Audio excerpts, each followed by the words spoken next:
침묵의 살인자 술과 지방간. 지금 이 순간에도 당신의 간은 아무 말도 하지 않고 조용히 무너지고 있을 수 있습니다. 그리고 그 무너짐을 10배, 아니 100배 빠르게 만드는 것이 있습니다. 바로 우리가 친구라고 부르는 술입니다. 더 무서운 건 이 모든 것이 그 어떤 경고도 없이 찾아온다는 겁니다. 간은 아프지 않습니다. 고통을 느끼지 못합니다. 그저 조용히 죽어갈 뿐입니다. 왜 당신의 건강검진표에 적힌 지방간이 단순한 문제가 아닌지, 그리고 술을 함께 마셨을 때 어떤 치명적인 결과가 기다리고 있는지, 그리고 무엇보다 아직 늦지 않았다는 희망의 메시지를 전해드리겠습니다. 침묵의 살인자 지방간. 간은 우리 몸의 화학 공장입니다.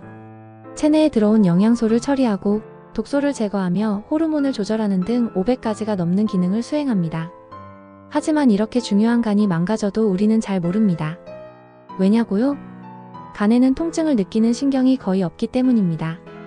다른 장기가 손상되면 심한 통증을 느끼지만 간은 망가져도 아프지 않습니다. 이것이 간 질환이 침묵의 살인자라 불리는 이유입니다. 지방간은 흔합니다. 한국인 성인의 3명 중 1명이 지방간 진단을 받고 있습니다. 특히 술을 즐기는 중년 남성일수록 그 비율은 더 높아 무려 45%에 달합니다. 하지만 사람들이 가장 크게 착각하는 게 있습니다. 지방간은 별거 아니다. 정말 그럴까요? 지방간의 진실. 초기 지방간은 간세포의 5% 이상이 지방으로 채워진 상태를 말합니다. 겉으로 봤을 때는 아무 증상이 없습니다. 피곤하거나 속이 더부룩하거나 그 정도죠. 하지만 이는 빙산의 일각일 뿐입니다. 정상 간세포는 깨끗하고 활기가 넘치지만 지방이 쌓인 간세포는 부풀어 올라 제 기능을 하지 못합니다. 마치 기름으로 뒤덮인 엔진처럼요. 지방간은 크게 2가지 경로로 발전합니다. 비알코올성 지방간과 알코올성 지방간입니다. 비알코올성 지방간은 주로 비만, 당뇨, 고지혈증 등으로 발생하고 알코올성 지방간은 말 그대로 술로 인해 발생합니다. 그런데 두 경로의 가장 큰 차이점은 바로 진행 속도입니다. 비알코올성 지방간이 간경화로 발전하는데 약 15년에서 20년이 걸리는 반면 알코올성 지방간은 불과 5, 7년 만에 간경화로 진행될 수 있습니다. 알코올이 체내에 들어오면 90% 이상이 간에서 처리됩니다. 간은 알코올을 분해하기 위해 알코올 탈수소요소 ADH와 알데히드 탈수소요소 ALDH라는 효소를 사용합니다. 알코올은 먼저 아세트알데히드라는 독성 물질로 변하고 다시 아세테이트로 변환됩니다. 문제는 이 과정에서 생성되는 아세트알데히드가 간세포에 직접적인 손상을 입힌다는 것입니다. 건강한 간세포는 이런 손상에서 회복할 수 있습니다. 하지만 이미 지방이 축적된 간세포는 어떨까요? 지방간 세포는 이미 스트레스를 받고 있는 상태입니다. 여기에 알코올이 추가되면 말 그대로 불씨에 기름을 붓는 겁니다. 알코올은 지방간 세포의 손상을 최대 5배까지 가속화합니다. 연구에 따르면 지방간이 있는 사람이 매일 소주 3잔, 약 50g의 알코올을 마시면 간경화 발생 위험이 정상인보다 무려 7배 증가합니다. 파괴의 연속.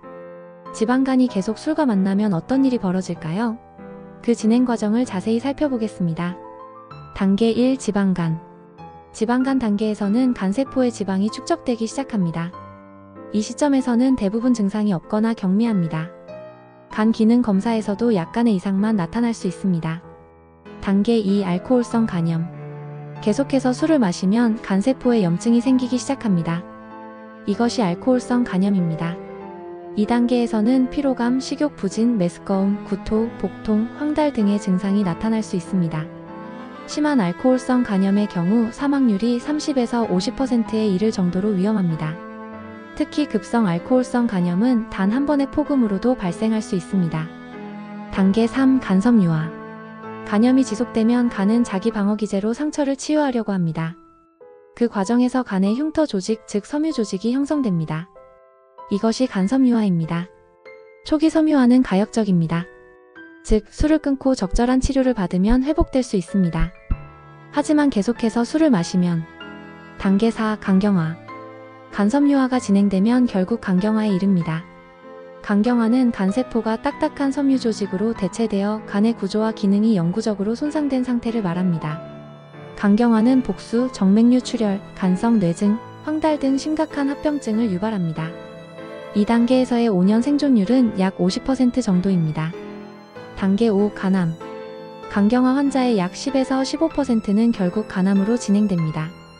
간암은 한국인의 암 사망률 2위를 차지할 정도로 치명적인 암입니다. 한국의 간암 발생률은 OECD 국가 중 가장 높은 수준입니다.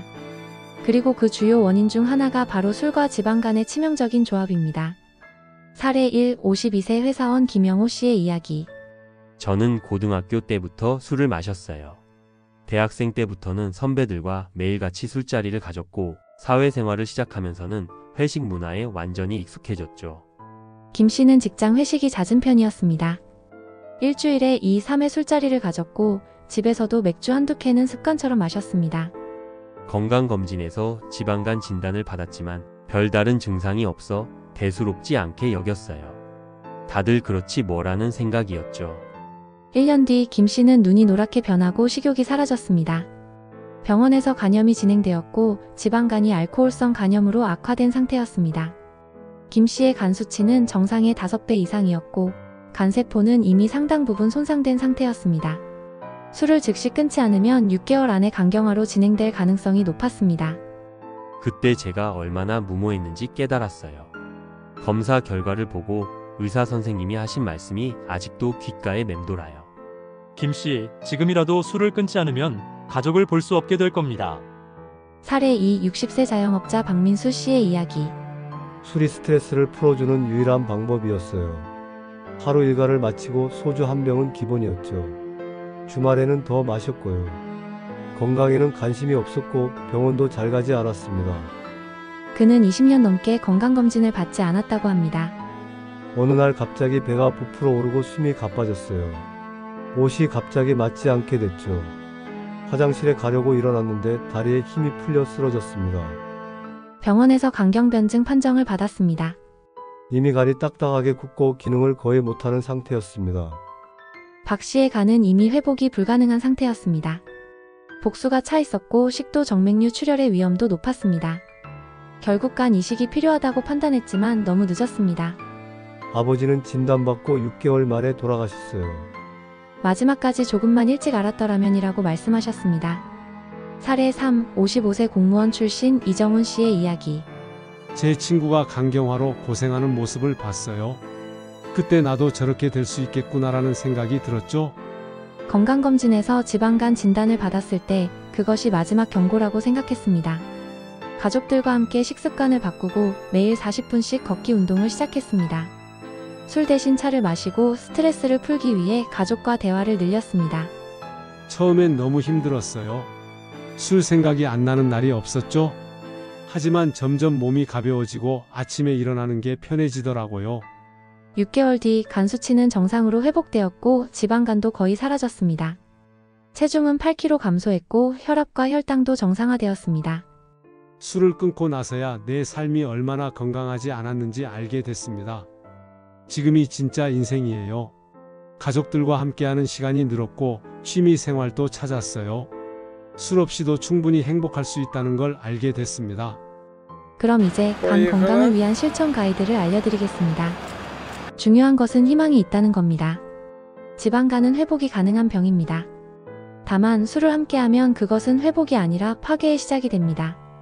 간 건강을 위한 7가지 실천 가이드를 알려드립니다. 1. 술을 제한하거나 끊기. 가장 중요한 첫 번째 단계는 술을 제한하거나 끊는 것입니다. 남성은 하루 알코올 20g, 소주 2잔 이하, 여성은 10g, 소주 1잔 이하로 줄이는 것이 좋습니다. 지방간이 이미 있다면 완전히 끊는 것이 가장 좋습니다. 2. 체중 감량하기. 체중의 5에서 10%만 감량해도 지방간이 크게 개선될 수 있습니다. 70kg인 사람이라면 5, 7kg만 빼도 간 건강이 회복될 수 있다는 뜻입니다. 3. 규칙적인 운동하기. 일주일에 3회 이상 숨이 약간 찰 정도의 유산소 운동을 30분 이상 하는 것이 좋습니다. 워킹, 조깅, 수영, 자전거 타기 등이 모두 좋은 운동입니다. 4. 균형 잡힌 식사하기. 지중해식 식단이나 한국형 균형 식단이 간 건강에 좋습니다. 과일, 채소, 통곡물, 올리브유, 견과류를 많이 섭취하고 붉은 고기와 당분이 많은 음식은 제한하세요. 5. 충분한 수면 취하기. 수면 부족은 간에 지방이 축적되는 것을 촉진합니다. 하루 7, 8시간의 충분한 수면을 취하세요. 6. 스트레스 관리하기. 만성적인 스트레스는 간 건강에 악영향을 미칩니다. 명상, 요가, 취미활동 등을 통해 스트레스를 관리하세요. 7. 정기적인 건강검진 받기. 40대 이상이라면 1년에 한 번, 지방간이 있다면 6개월에 한 번 정도 간 기능 검사를 받는 것이 좋습니다. 조기 발견이 중요합니다. 많은 분들이 술 없이 어떻게 스트레스를 풀고 사람들과 어울릴 수 있을까? 라고 걱정합니다. 다음은 술을 대체할 수 있는 몇 가지 방법들입니다. 대체 음료. 모크테일, 알코올이 없는 칵테일. 다양한 과일을 넣은 탄산수. 허브차, 녹차, 보이차 등 다양한 차. 콤부차와 같은 발효 음료. 대체 활동. 요리 클래스나 식사 모임. 스포츠나 운동 동호회.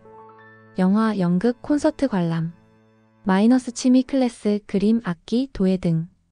봉사활동. 그럼 술자리에서의 전략도 알아볼까요? 미리 오늘은 안 마신다고 알리기. 술 대신 탄산수나 차를 마시기. 건배만 참여하고 마시는 척하기. 지정 운전자 역할 자원하기. 적은 양만 마시고 천천히 마시기. 여러분 이제 알고 계시죠? 지방간과 술의 조합이 얼마나 위험한지. 하지만 동시에 희망도 있다는 것을 기억하세요. 술을 끊으면 간은 다음과 같이 놀라운 속도로 회복됩니다.